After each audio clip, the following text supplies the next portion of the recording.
আহসান মঞ্জিল পুরান ঢাকার ইসলামপুরে বুড়িগঙ্গা নদীর তীরে অবস্থিত। আহসান মঞ্জিলের সাথে জড়িয়ে আছে ঢাকার শত বছরের পুরনো ইতিহাস। ঢাকার পুরনো স্থাপনাগুলোর মধ্যে অন্যতম শ্রেষ্ঠ স্থাপত্য হিসেবে বিবেচনা করা হয় আহসান মঞ্জিলকে। নবাব পরিবারের বহুল স্মৃতি বিজড়িত এই প্রাসাদটি বর্তমানে জাদুঘর হিসেবে পরিচালিত হচ্ছে। আহসান মঞ্জিল বাংলার গৌরবময় ইতিহাস ও নবাবী ঐতিহ্যের সংমিশ্রণে টিকে থাকা এক সমৃদ্ধশালা। অষ্টাদশ শতাব্দীর মাঝামাঝি সময়ে জমিদার শেখ ইনায়েত উল্লাহ আহসান মঞ্জিলের বর্তমান স্থানে রঙ্গমহল নামে একটি প্রমোদ ভবন তৈরি করেন।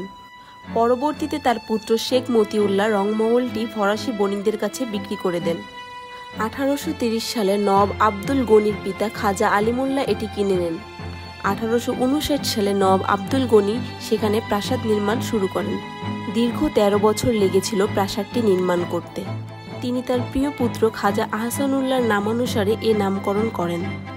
একসময় ঢাকা শহরের সবচেয়ে উঁচু গম্বুজ ছিল আহসান মঞ্জিলের প্রাসাদের ছাদের ওপরের সুন্দর গম্বুজটি।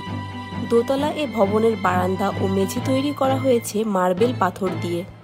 আহসান মঞ্জিলকে ঢাকা শহরের প্রথম ইট পাথরের তৈরি স্থাপত্য নিদর্শন হিসেবে মনে করা হয়। আর তৎকালীন নবাবদের হাতে এই ভবনেই প্রথম বৈদ্যুতিক বাতি জ্বলে ওঠে। আহসান মঞ্জিলের স্থাপত্য শৈলী পশ্চিমাদেরও সমানভাবে আকর্ষণ করে। লর্ড কার্জন ঢাকায় আসলে এই ভবনেই থাকতেন বলে প্রমাণ পাওয়া যায়।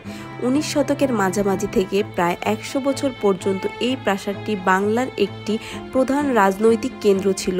1906 খ্রিস্টাব্দে এখানে এক অনুষ্ঠিত বৈঠকে মুসলিম লীগ প্রতিষ্ঠার সিদ্ধান্ত হয়। বাংলাদেশ স্বাধীন হওয়ার পর নবাব পরিবারের উত্তরসূরিরা আহসান মঞ্জিল নিলামে বিক্রি করে দেওয়ার পরিকল্পনা করেন। তৎকালীন প্রধানমন্ত্রী বঙ্গবন্ধু শেখ মুজিবুর রহমান ভবনটির রাজনৈতিক ও ঐতিহাসিক গুরুত্ব অনুধাবন করে নিলামে বিক্রির সিদ্ধান্ত বাতিল করে এখানে জাদুঘর ও পর্যটন কেন্দ্র স্থাপনের নির্দেশ দেন। অনেকবার সংস্কার, সৌন্দর্য বর্ধন, পরিমার্জনের পর 1992 সালে আহসান মঞ্জিল জাদুঘর পরিদর্শনের জন্য উন্মুক্ত করে দেওয়া হয়। আহসান মঞ্জিল ভ্রমণের সবচেয়ে বড় আকর্ষণ জাদুঘরের সংগ্রহশালা। মোট 4077টি নিদর্শন আহসান মঞ্জিলের 23টি কক্ষ প্রদর্শনীর জন্য উন্মুক্ত করা আছে।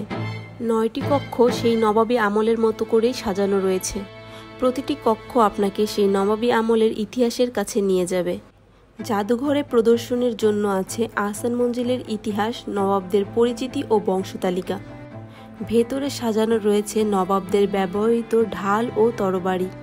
এছাড়াও সাজানো রয়েছে ডাইনিং রুম, ড্রয়িং রুম, কাঁচ ও চীনামাটির থালা বাসন। পাশাপাশি রয়েছে নবাবী আমলের সেই সিংহাসন।